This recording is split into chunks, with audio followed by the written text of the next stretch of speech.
लगाएं लगाएं। अस्सलाम वालेकुम।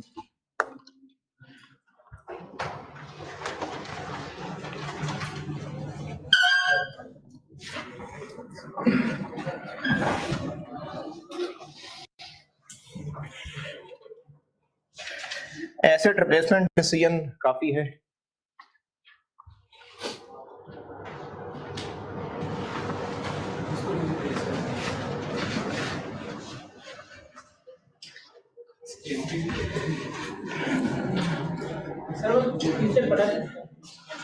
अच्छा, फाइनेंसिंग डिसीजन है।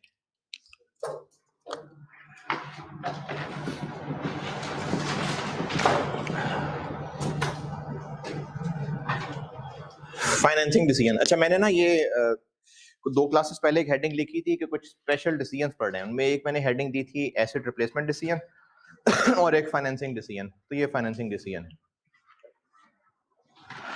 इसका कॉन्टेक्स्ट सुन लें, अगर कुछ लिखना चाहें तो आपकी मर्जी है। मेरा ख्याल है मैंने कुछ 4 लाइनें लिखी ही हूँ शायद।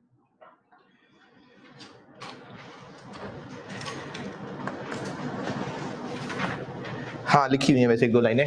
फाइनेंसिंग डिसीजन का कॉन्टेक्स्ट ये है कि जब इन्वेस्टमेंट डिसीजन किया था तो इन्वेस्टमेंट डिसीजन में प्लांट की कॉस्ट दिखाते हैं 0 पे आउटफ्लो, और उसकी जितनी भी लाइफ है उस लाइफ के कॉलम बना लेते हैं और जो भी ऑपरेटिंग कैश फ्लोज हैं वो ले लेते हैं। 0 पे प्लांट का आउटफ्लो क्यों दिखाते हैं? क्यों पे होती है? क्योंकि प्लांट ले रहे हैं, खरीद रहे हैं। तो अब तक हमने जितने इन्वेस्टमेंट डिसीजन के सवाल किए थे उनमें उसको इन्वेस्टमेंट डिसीजन ही इसलिए कह रहे थे कि उसमें 0 पे इन्वेस्टमेंट करनी पड़ती है। तो जितने भी इन्वेस्टमेंट डिसीजन अब तक किए वो थे प्लांट परचेज करके यूज करने के। अच्छा, हो गया फैसला कि प्लांट यूज करना है, और अगर एनपीवी पॉजिटिव थी तो प्लांट खरीद के यूज करना फायदा है। एनपीवी पॉजिटिव का मतलब था कि प्लांट खरीदें और यूज करें, ठीक है। ये तो फैसला हो गया कि प्लांट यूज करना है, प्रोडक्ट लॉन्च करना है, प्लांट यूज करना है। लेकिन अगर कहीं से सस्ता मिल रहा हो तो सस्ता खरीद लें, और सस्ता मिल रहा हो तो और सस्ता खरीद लें। अब इस वक्त डिसीजन करते हुए मैं फिर बता रहा हूं, ये फैसला हम कर चुके कि प्लांट इंपोर्ट करके 5 साल यूज करना एनपीवी पॉजिटिव है। तो ये हो गया फैसला कि करें इन्वेस्टमेंट। लेकिन अगर लोकल सस्ता मिल रहा हो तो फिर इंपोर्ट की बजाय, अच्छा अब ये फैसला करते हुए कि लोकल मिल रहा है वही कर लें या इंपोर्ट कर लें, दोबारा से सेल्स मटेरियल लेबर देखें? नहीं। इसी तरह से मकसद प्लांट खरीदना या मकसद प्लांट को यूज करना? मकसद तो यूज करना है। हम अच्छा हम फाइनेंस पढ़ रहे हैं, बैलेंस शीट नहीं हो रही यहां पर, हम फाइनेंस की बात कर रहे हैं। तो मकसद है प्लांट को यूज करना। तो अगर वो प्लांट खरीदने की बजाय किराए पे लेना सस्ता पड़ जाए तो फिर किराए पे ले लेना चाहिए। अच्छा, किराए पे लेना भी बैंक ए से बैंक बी से, तो कौन सी ऑप्शन बेहतर होगी? इसको फाइनेंसिंग डिसीजन कहते हैं कि प्लांट खरीद के इस्तेमाल करना तो ऑलरेडी डिसाइड हो चुका। अब ये डिसाइड करने लगे हैं कि क्या वाकई खरीदें या किराए पे ले लें, या अपने पैसों से खरीदें या लोन लेके खरीदें। तो इस तरह के डिसीजंस को फाइनेंसिंग डिसीजंस कहते हैं। इसमें जो मैंने भी ज़बानी भी बोला है, इसमें हो सकता है buy versus lease, lease versus lease, loan versus lease. अच्छा, लीज वर्सेस लीज क्या हुआ? कि 2 जगह से लीज लेने की ऑप्शन है, तो जो सस्ती है वो ऑफर एक्सेप्ट कर लेंगे। तो इसको फाइनेंसिंग डिसीजन कहते हैं। इसमें पहले आसान वाला करा देता हूं, बाय वर्सेस लीज करते हैं। पहले कैसे करना चाहिए फैसला बाय वर्सेस लीज? दोनों ऑप्शंस अलग अलग सॉल्व करेंगे, और चूंकि बात हुई इस वक्त फाइनेंसिंग यानी एसेट किस तरह एक्वायर किया जाए, तो बात हुई खर्चों की रही है। तो इन डिसीजंस में हम खर्चे ही चूंकि ले रहे होंगे, तो कौन सी ऑप्शन बेहतर होगी? जो सस्ती पड़ रही होगी। अच्छा, बाय ऑप्शन में क्या क्या कैश फ्लोज आ रहे होंगे? प्लांट की कॉस्ट होगी, ठीक है, आरवी होगी, हो सकता है खुद हमें उसकी रिपेयर मेंटेनेंस करानी पड़े। अच्छा, लीज ऑप्शन में क्या क्या खर्चे आ रहे होंगे, लीज पेमेंट्स आ रही होंगी। और आपने रिपोर्टिंग तो चलो अभी पढ़ना शुरू की हो बेशक, लेकिन कैफ तो पढ़ा हुआ है। एक होती है ऑपरेटिंग लीज, एक होती है फाइनेंस लीज। ऑपरेटिंग लीज में तो एसेट लाजमी वापस ही करना होता है, फाइनेंस लीज में दोनों बातें हो सकती हैं। नहीं नहीं, सिर्फ ऑप्शन नहीं है, हो सकता है कॉन्ट्रैक्ट में लिखा हुआ हो कि किराए पूरे होंगे तो हो जाएगी ओनरशिप ट्रांसफर। जैसे बैंक से गाड़ी लीज कराएंगे तो वो ऑप्शन थोड़ी है, वो तो हो ही जाएगी एंड पे ट्रांसफर। बैंक क्या करेगा गाड़ी रख के? तो लीजेस में ऑपरेटिंग लीज हो फिर तो लाजमी वापस करनी होती है एसेट, और अगर फाइनेंस लीज हो तो डिपेंड करता है कॉन्ट्रैक्ट पे कि वापस करना होगा या रखना होगा। तो वो सारा कुछ सवालों में आएगा, और वो साथ साथ सवालों में आएगा तो उसकी निशानियां बताऊंगा।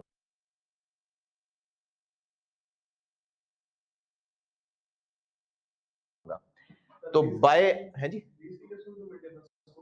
हो सकती है। तो बाय वर्सेस लीज कराता हूं पहले। इसमें एक बाय ऑप्शन होगी, एक लीज ऑप्शन होगी, और दोनों ऑप्शंस के जो जो भी रेलेवेंट कैश फ्लोज हैं, क्योंकि जब है ही डिसीजन मेकिंग तो रेलेवेंट वाली जगह अपनी जगह कायम है।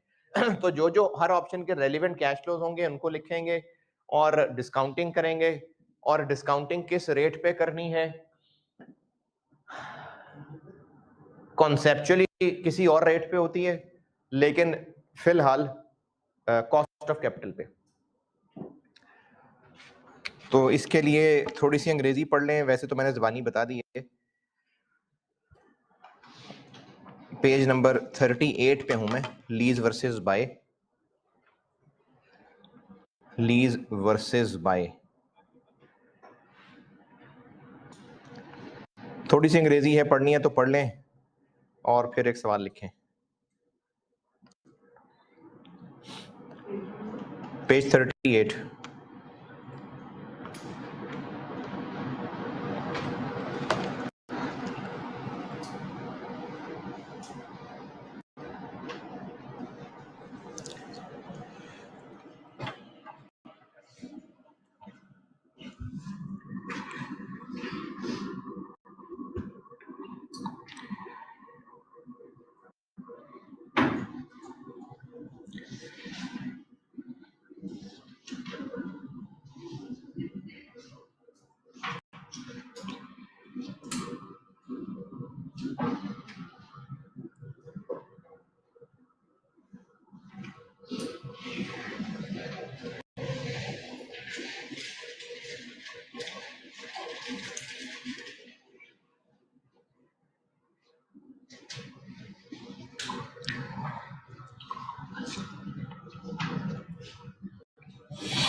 चलें सवाल लिखें।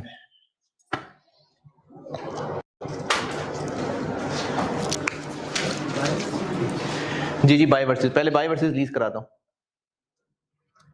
अगली क्लास में फिर लीज वर्सेस लीज और loan versus lease.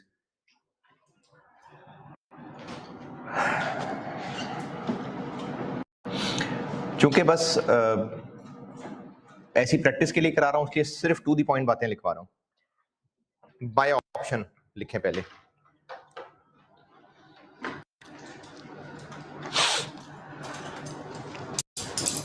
Cost of plant, cost of plant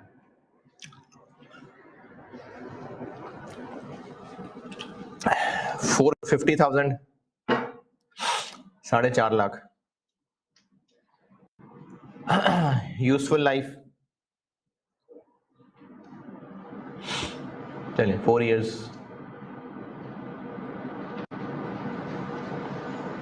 tax depreciation 25% reducing balance basis, 25% reducing balance.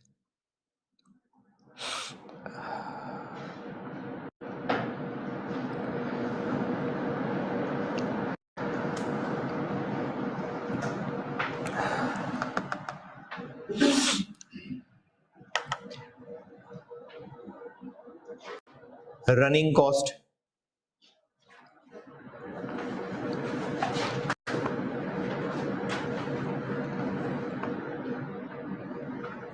Year 1 में 25,000,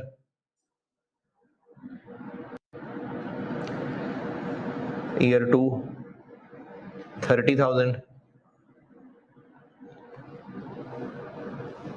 फिर 35,000 और फिर 40,000।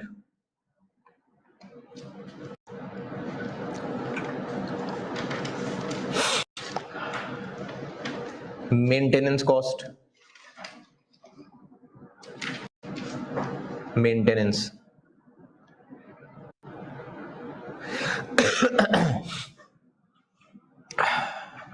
ईयर 2 के एंड पे, ईयर 2 के एंड पे 50,000 बस। आरवी बताइए, आरवी है आरवी नहीं बताई ना, 130,000, 130, 1,30,000।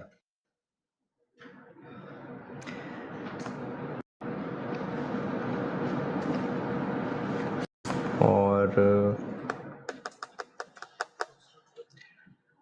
चले ठीक है, ये बाय ऑप्शन जाइए, अब लीज ऑप्शन लिखें।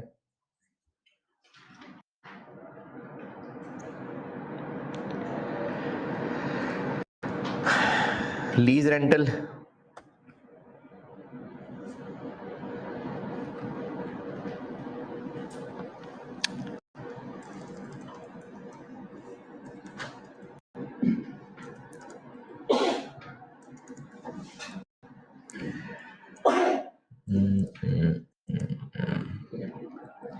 लीज रेंटल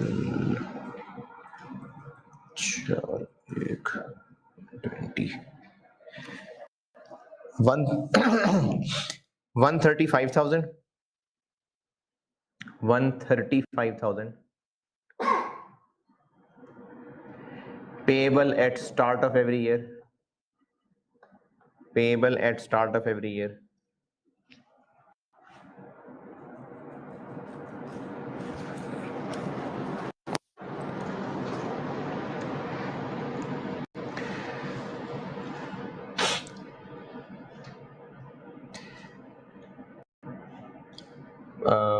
मैंने एक मेंटेनेंस कॉस्ट बोली और एक क्या बोली थी, रनिंग कॉस्ट ना। Running cost will be borne by lessor, running cost will be borne by laser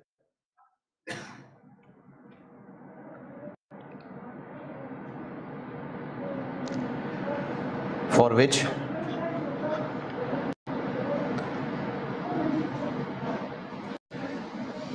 7,500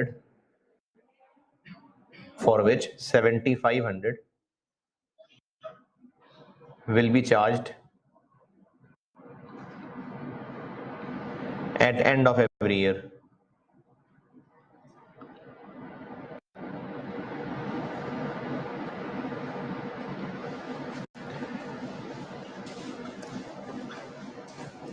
Maintenance cost will be borne by lessee. Maintenance cost will be borne by lessee.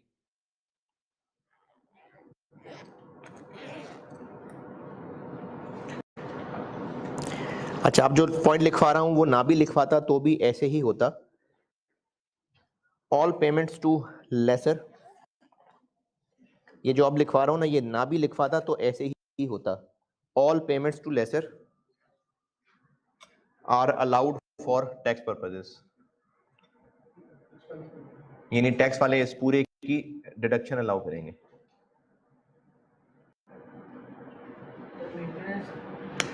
Maintenance cost का क्या मैंने कहा है, maintenance cost will be borne by हम, वो हमने beer करनी है।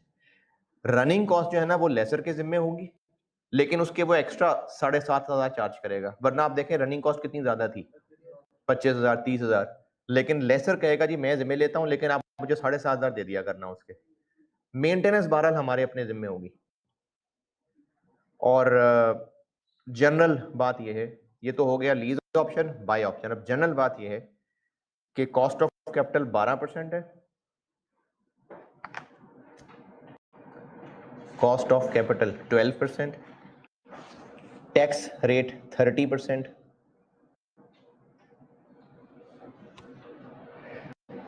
और मैं खुद तो चलो कर ही दूंगा बोर्ड पे प्रेजेंट, आप खुद ट्राई करें पहले कि बाय ऑप्शन बेहतर है कि लीज ऑप्शन बेहतर है। अच्छा, अगले सवालों में मजीद हिंट बताऊंगा, अभी बस पहली बात इतनी बता रहा हूं कि लीज में बाय डिफॉल्ट एसेट हमने वापस करना होगा। हाँ, ऐसा सवाल में क्या लिखा हो कि जिससे पता चले कि एंड पे लेसी एसेट रख लेगा, ये अगले सवालों में निशानियां बताऊंगा। अभी फिलहाल बाय डिफॉल्ट एसेट वापस करना होगा, है जी? नहीं, वो कुछ टर्म्स हैं वो, और वो भी मैं आपको पास्ट के एक्सपीरियंस की बेस पे बताऊंगा, आईकेप के सारे सवालों को ऑब्जर्व करके ही। लेकिन अगर वो निशानियां ना हो, इनफैक्ट कोई निशानी ना, बस लीज रेंटल है, तो बाय डिफॉल्ट एसेट वापस करना। क्या चीज?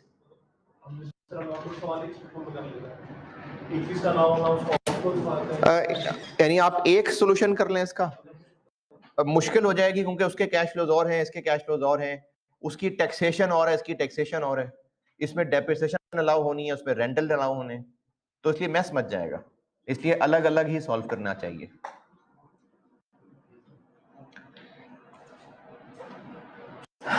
रिक्वायर्ड है आपसे कि बाय करें या लीज करें।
टैक्स रेट तो पूरे बिजनेस पे 30 है ना।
क्योंकि दोनों में सेम है। मैंने बाद में मुझे याद आया। और रनिंग कॉस्ट लेसर होना चाहिए, लेकिन वो हमसे लेगा ना उसके एक्स्ट्रा पैसे। अगर हम खुद रनिंग कॉस्ट बियर करते तो इतनी ज़्यादा है, तो अब वो ये खर्चा खुद बर्दाश्त करेगा, लेकिन हमसे 7,500 लेगा।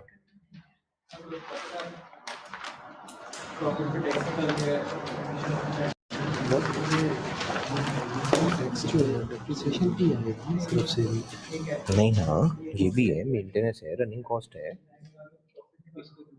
ये एक्सपेंसेस सारे टैक्स बचा के देंगे।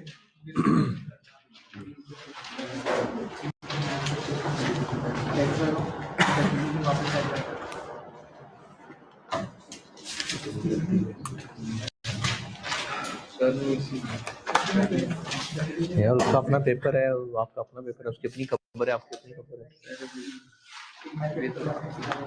तबीयत नहीं, नीयत खराब है यार।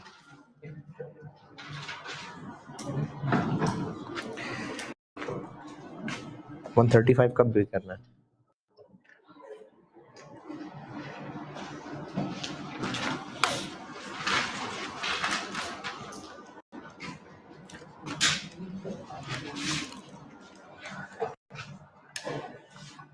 टैक्स किधर गया?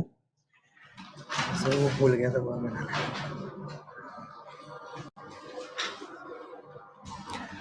है इसका क्या ताल्लुक टैक्स से भाई?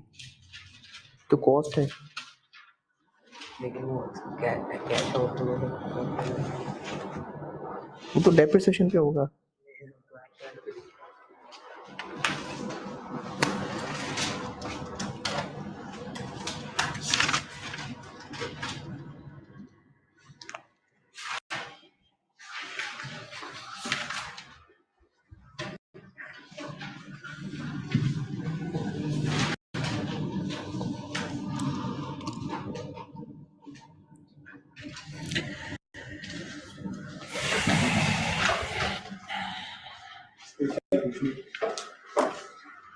कॉस्ट बोर्ड में लेती है, यही बड़ी बात है। हाँ यानी ये हमें ही पढ़ना है, 50 हमें ही पढ़ना है। हाँ हाँ हाँ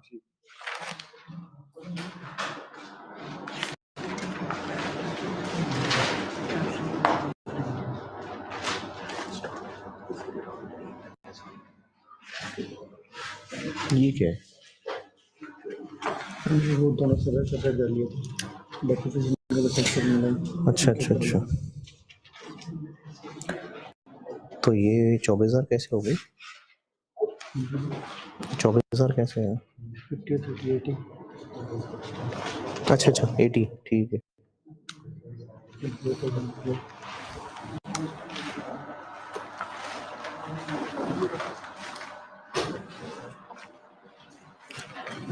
तो पहला होगा जब इसमें जो है जो टैक्स हम निकालेंगे लीज के, तो पहले साल में ये तो होंगे, दूसरे साल में ये और ये, आगे फिर ये, चौथे साल में, ठीक है इस तरह डिप्रिसिएशन ऐड करके फिर टैक्स लगाना, टोटल सेविंग दिखाने डिप्रिसिएशन भी लग सकता है और भी निकाल सकते हैं। सही।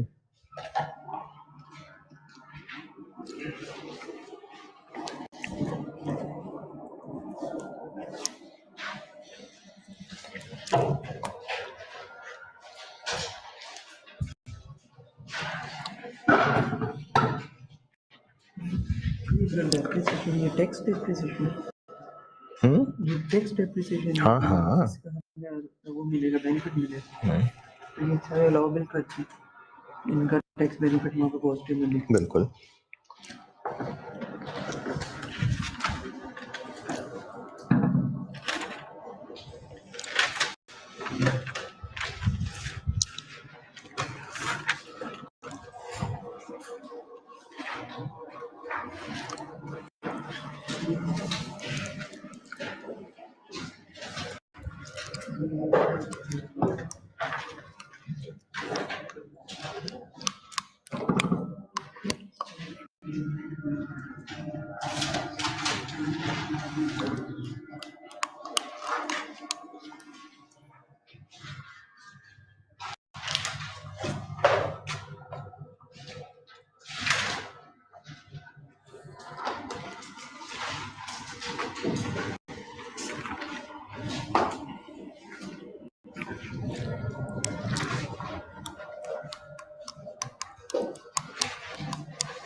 रनिंग कॉस्ट,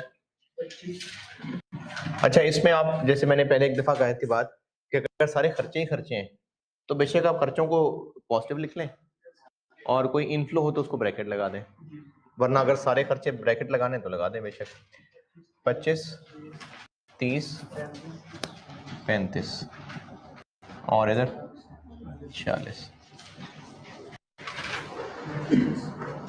बल्कि मैं ब्रैकेट ही लगा रहा हूँ कि वो आप में से जो कर ले ऑनलाइन में किसी को कंफ्यूजन हो तो वो कंफ्यूज नहीं रह जाएगा, तो मैं ब्रैकेट ही लगा देता हूँ। रनिंग कॉस्ट हो गई और इसके अलावा मेंटेनेंस कॉस्ट होगी इधर 50,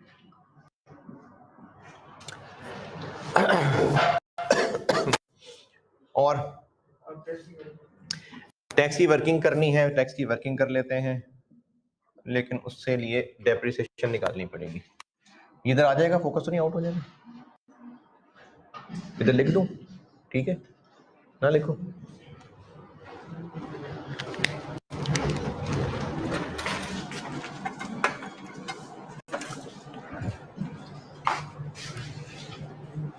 सर इजी बता पता नहीं, देखते हैं, ऐसी बनाई था सवाल, इधर लिख दो।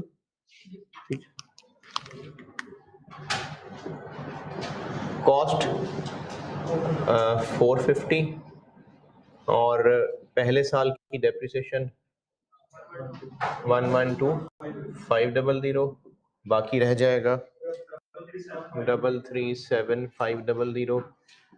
दूसरे साल की डेप्रिसिएशन 84,375, बाकी रह जाएगा 253,125।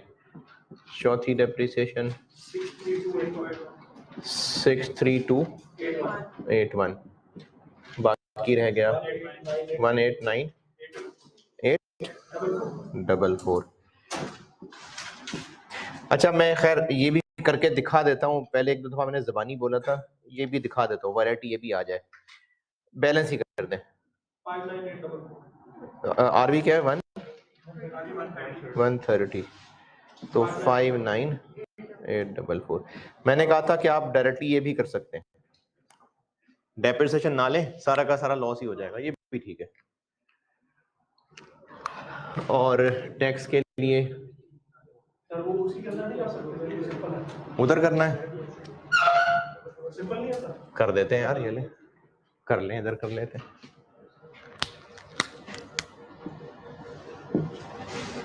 क्या क्या है? 112,500, 84,375, 63281 और 59,844। 137,500, 164,375, 98281, 99844 और ये सारा नेगेटिव है। इस पे टैक्स बचा लें 41250, 49313,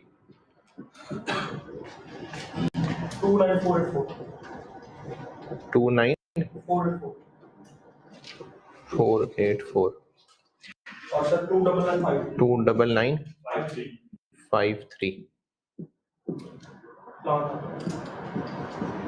और ये ऐड बैक कर दिया। और प्लांट आ जाएगा 0 पे 450 और यहाँ 130। 450, 16250 पॉजिटिव, 3687 नेगेटिव, 5516 नेगेटिव, 119953 पॉजिटिव। और इसकी एनपीवी आ जाएगी 387।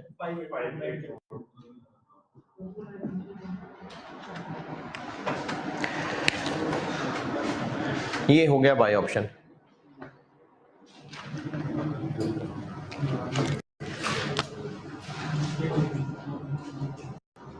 Lease option,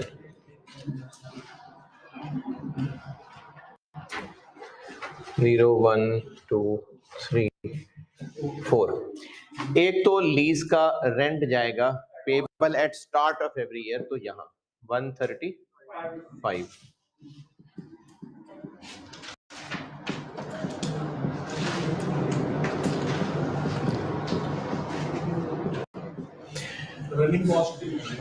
running cost laser beer करेगा, लेकिन हमसे वो थोड़े से लेगा पैसे, लेकिन लेगा, तो जितने पैसे हमसे लेगा हम वो कैश आउटफ्लो लिखेंगे, वरना तो रनिंग कॉस्ट काफी सारी है, लेकिन वो उसने बियर करनी है, उसके बदले हमसे बस 7.5 लेने हैं उसने एंड ऑफ एवरी ईयर।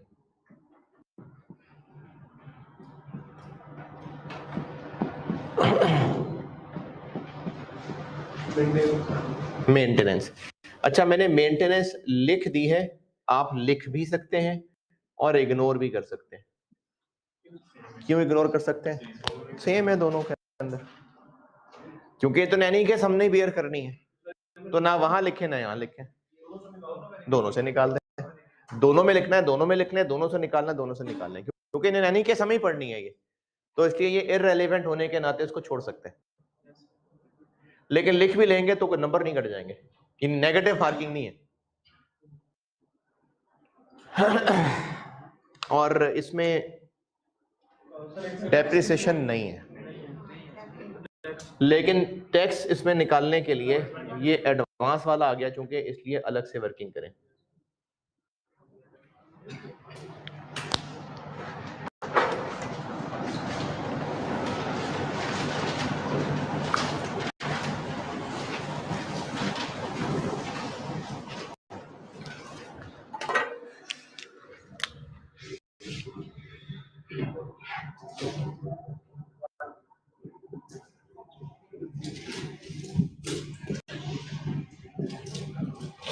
अच्छा, इसमें तीन ही जो चीजें हैं, तो टोटलिंग करने की बजाय मैं वैसी सीधी सीधी करके लिख देता हूँ। रेंट 135, लेकिन तीन ही तो लाइनें, पहले उनको ऐड करें फिर लेस करें, तो मैं वैसे ही सीधी करके हम लिख देता हूँ। नहीं, वही तो कह रहा हूँ कि पहले मैं इनको नेट करता, फिर 135 ऐड करता, फिर 135 लेस करता, तो फिर भी तीन लाइन ही बन जाती। तो इसलिए वैसे ही एक एक करके लिख देते हैं जहां जहां लिखनी है।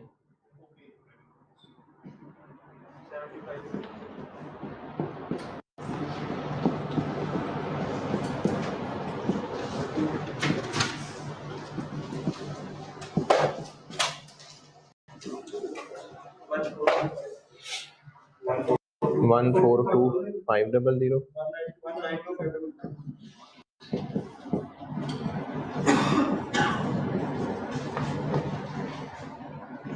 और टैक्स बन गया 42750 5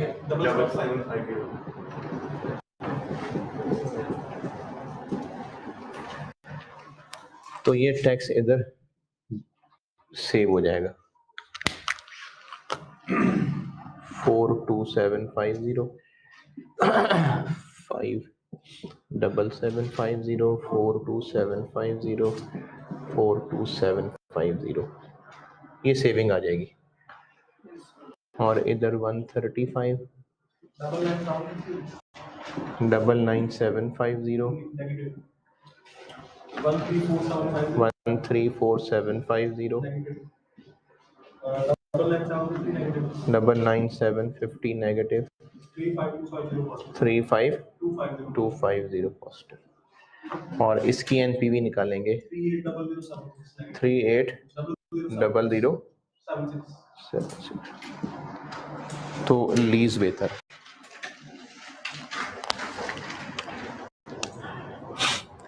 अच्छा, अगर आप मेंटेनेंस दोनों में ही ना लिखते तो आंसर का नंबर फर्क आता, डिसीजन सेम होता। ये है लीज वर्सेस बाय।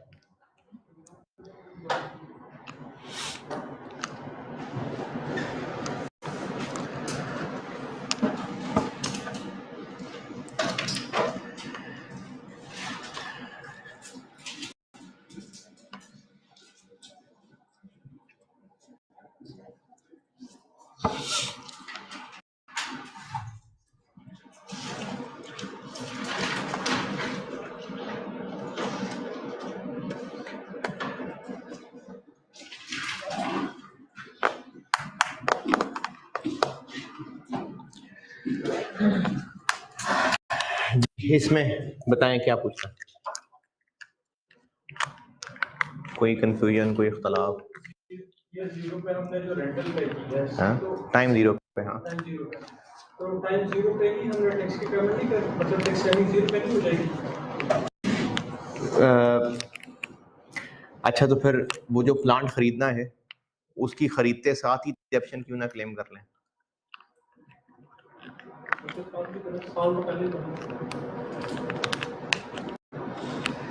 प्लांट खरीदते ही डिडक्शन क्लेम कर लेते हैं, फिर क्यों ना करें? है, करना चाहिए।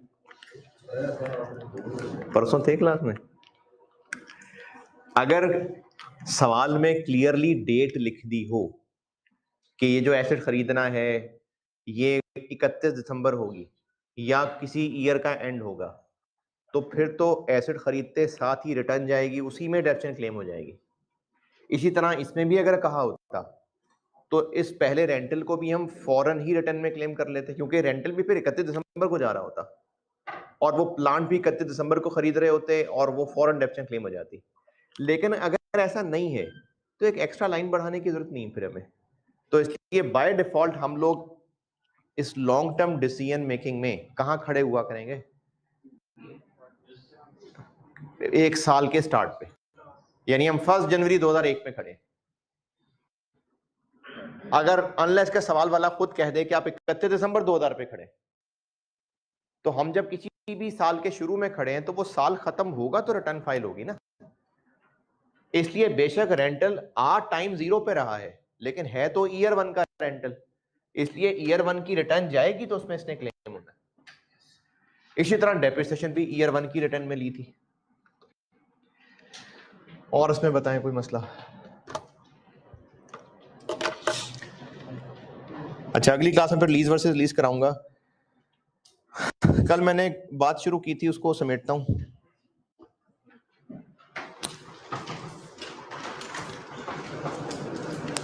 कल मैंने एक चीज छेड़ने की कोशिश की थी कि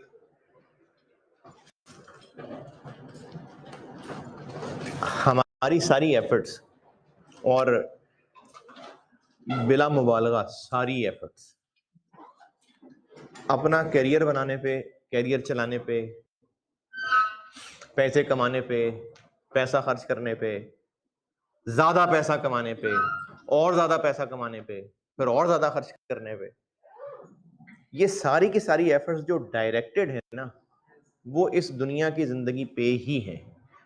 जबकि दुनिया की जिंदगी, किसी के पास कोई कार्ड हो एक्सपायरी डेट लिखी है उस पे है, किसी के ऊपर ठप्पा लगा हो एक्सपायरी डेट साथ, बेस्ट बिफोर। तो जब हमें पता ही नहीं है कि यहाँ कितना अर्सा रहना है, फिर भी हमारी सारी एफर्ट्स दुनिया की जिंदगी के लिए हो रही हैं, जबकि कंफर्म है कि मरना है और कंफर्म है कि दोबारा जिंदा होना है, और उस दोबारा जिंदगी की एफर्ट नहीं है। इसमें कसूर हमारे वालिदैन का भी है और उन स्कूल्स का भी है जहां से हमें सिर्फ एक रेस में लगा दिया गया, हमारे मीडिया का भी है, और हमारे बड़े हो जाने के बाद हमारा कसूर है। जब तक आप बच्चे थे ना, हम बच्चे थे, तब तक वालिदैन का कसूर है, तब तक स्कूलों का कसूर है। लेकिन आपके बाशऊर हो जाने के बाद आप में से कुछ ऐसे भी तो हो सकते हैं जिनके वालिदैन अभी तक किसान हैं। कोई हो सकता है आप में से ऐसा, हो सकता है अभी तक किसी के वालिदैन गांव में रहते हैं, तो फिर आप क्यों नहीं है गांव में? हो सकता है आपके वालिदैन अभी तक हल ही चलाते हो सकता है आपके वालिदैन की अभी तक वालिद की खोखे ही हो, सिगरेट बेचते हो, फिर आप यहाँ पर क्यों आ गए? तो आपने चीजों को डिफरेंट तरीके से प्रेजेंट किया, इंटरप्रेट किया, और आपको लगा कि नहीं उस दुकान से बेहतर कैरियर और भी बन सकता, तो आ गए ना। तो बड़े होने के बाद हमारा कसूर है। तो इसलिए जितनी एफर्ट हम अपने कैरियर के लिए कर रहे हैं, ये सब छोड़ना है? बिल्कुल नहीं छोड़ना, क्योंकि एक अच्छा मुसलमान वो होता है जो दुनिया की जिंदगी भी ऐसे गुजारे कि उसकी वजह से दूसरों को फायदा ही पहुंचे, दूसरों को नुकसान ना पहुंचे। अगर आप एक बिजनेस चला रहे हैं तो कितने लोगों का रोजगार जुड़ गया बिजनेस के साथ। अगर आप किसी इदारे में काम कर रहे हैं जहां पर आप चीजें अच्छी मैनेज कर लेते हैं, तो वो इदारा ग्रो करेगा, इदारा ग्रो करेगा तो उससे जितने लोगों की तनख्वाह जुड़ी है उन सबका सर्कल चलेगा, वो इदारा पूरी इकोनॉमी में कंट्रीब्यूट करेगा। तो इसलिए आप सीए करना है बिल्कुल करिए, आपने कोई बिजनेस करना है बिल्कुल करिए, लेकिन अगर तो सिर्फ इस दुनिया में रहना होता ना, तो फिर हम यकीनन पैसे ही को फॉलो करते। लेकिन असल में यहां रहना नहीं है सिर्फ, जैसे हम गोश्त खाते हैं और जहां से अच्छा गोश्त मिलता है खरीद लेंगे, पैसे ज्यादा कमा लेंगे, गोश्त अच्छा खा लेंगे। तो गोश्त तो शेर भी खाता है और हमसे ज्यादा खा लेता है, फ्रेश खाता है, वो खाता भी ताजा है। पकने में भी टाइम नहीं लगाता, वो कसाई के लिए लाइनों में भी नहीं लगा होता। तो अच्छा, पानी हम पीते हैं, हमसे ज्यादा तो ऊंट पानी पी लेता है। उसके अलावा हम घर बनाते हैं, शायद चूंटियों के घर हमसे ज्यादा अच्छे होते हैं। तो जो हम अब तक कर रहे हैं वो तो जानवर भी करते हैं यार। तो इसलिए हमारा शऊर हमें ये बताएगा कि हमने क्या अपनी सारी एफर्ट दुनिया की जिंदगी के लिए करनी है या आखिरत के लिए भी करनी है। अब उसमें ये सब बातें आप तक पहुंचाने का मकसद तो झंझोड़ना था। दूसरी बात जिसकी वजह से मैंने बात की है, मैंने एज अ टीचर तो पढ़ाना ही है, मेरा तो रोल पढ़ाना ही है। मैंने आपको BFD सिखानी है और अपनी तरफ से बेस्ट एफर्ट करके ही सिखानी है। और इस एफर्ट के अंदर आपका सब्जेक्ट सीखना भी शामिल है। मतलब मेरी एफर्ट में ये भी है कि आपको फाइनेंस जितना भी मुझे आता है वो नॉलेज ट्रांसफर कर सकूं, दूसरा पेपर पास हो सके, या आप में से जो शक्लें रिपोर्टिंग में होंगी अकाउंटिंग स्टैंडर्ड्स भी सिखाऊं, पेपर भी पास हो। पढ़ाना तो है, लेकिन उसके अलावा एक काम जो मेरी जिम्मेदारी है, इखलाकी जिम्मेदारी भी है और अल्लाह ने जिम्मेदारी भी लगा दी है, वो ये कि आप जब चल रहे हैं ना और आपकी आंखें हैं,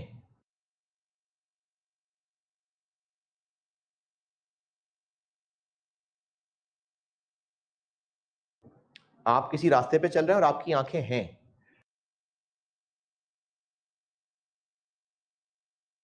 लेकिन जो आपके इर्द गिर्द लोग चल रहे हैं वो या तो आंखें बंद करके चल रहे हैं, या फिर अच्छा आपकी आंखें और आपको नजर आ रहा है, या तो आपके इर्द गिर्द लोग आंखें बंद करके चल रहे हैं या उनकी आंखें नहीं हैं, या फिर वो इधर उधर बिजी हैं, मोबाइलों में लगे हुए हैं और उनको नजर नहीं आ रहा, वो ध्यान कर नहीं रहे, और आपको पता है कि वो गड्ढे में गिरने जा रहे हैं। तो इंसानियत का तकाजा भी क्या है कि उसको बचाएं। तो इसलिए हमारी जिम्मेदारी है कलमा पढ़ लेने के बाद, जिम्मेदारी है कि अगर हमें अपने साथी, अपने दोस्त अल्लाह से दूर होते नजर आ रहे हैं तो उनको झंझोड़ा जाए। तो उसके लिए मैं क्लास में क्या कर सकता हूं, पिछले कई साल से काम कर रहा हूं, जहां जहां मौका मिलेगा थोड़ी बहुत ईमानियात पे बात तो करूंगा, लेकिन पिछले कुछ 2-3 साल से, 2-2.5 साल से एक काम शुरू किया था और वो बड़ा स्मूथली चल रहा था कि मेनली इखलाक के टॉपिक पे, मेनली जो आप में से जिन लोगों ने पिछले 2-3 साल में पढ़ा है तो वो ये चीज उन्होंने देख भी ली होगी। मेनली इखलाक के टॉपिक पे मैं रोज क्लास में एक हदीस आप तक पहुंचा दिया करूंगा।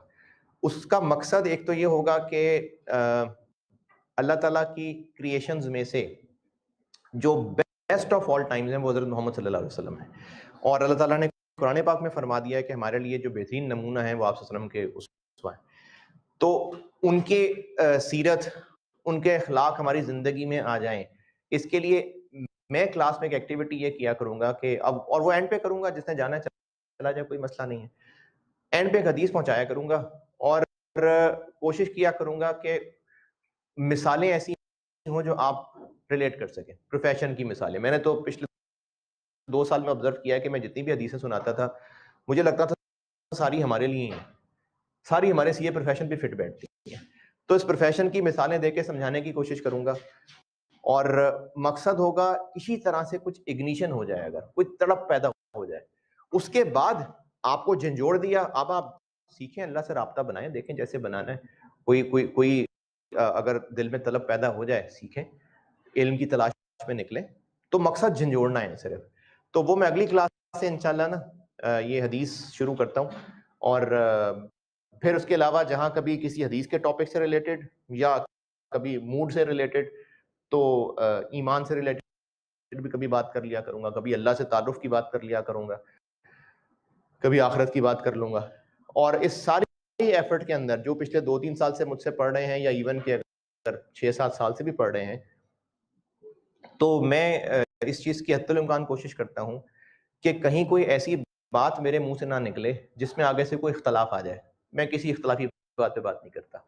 तो इसलिए मकसद आपको झंझोड़ना है, और मकसद जो है वो अल्लाह ताला से आपका तारुफ कराना है, क्योंकि हम इस वक्त अफसोस के साथ, बदकिस्मती से, वो मुसलमान हैं जो सिर्फ इसलिए मुसलमान हैं कि मुसलमान घराने में पैदा हुए थे, बस, इसके अलावा कोई कमाल नहीं है हमारा। अगर हम किसी और घराने में पैदा हुए तो शायद हम वहीं होते। तो इसलिए अब उसको अल्लाह के साथ ताल्लुक़ के लिए झंझोड़ना पड़ेगा, जैसे आपको झंझोड़ना पड़ता है कि एग्ज़ाम्स आ रहे हैं, फ़िक्र कर लो। तो बस इस कोशिश के साथ हर क्लास के अंदर वैसे तो शुरू में कोशिश करूँगा कि मतलब एक डे में, लेकिन फिर आस्ता-आस्ता चूँकि मैंने 2 क्लासें की होती हैं तो हर क्लास का एंड करते हुए डाल दूँगा। तो अगली क्लास से इंशाल्लाह मैं हदीस स्टार्ट करता हूँ और कोशिश करूँगा कि जब आप इस 3 महीने के सेशन के बाद इस क्लास से बाहर निकलें तो कुछ ना कुछ तब्दीलियाँ मेरे अंदर भी हों और आपके अंदर भी हों। अगली क्लास में मुलाकात होगी इंशाल्लाह। अल्लाह हाफ़िज़।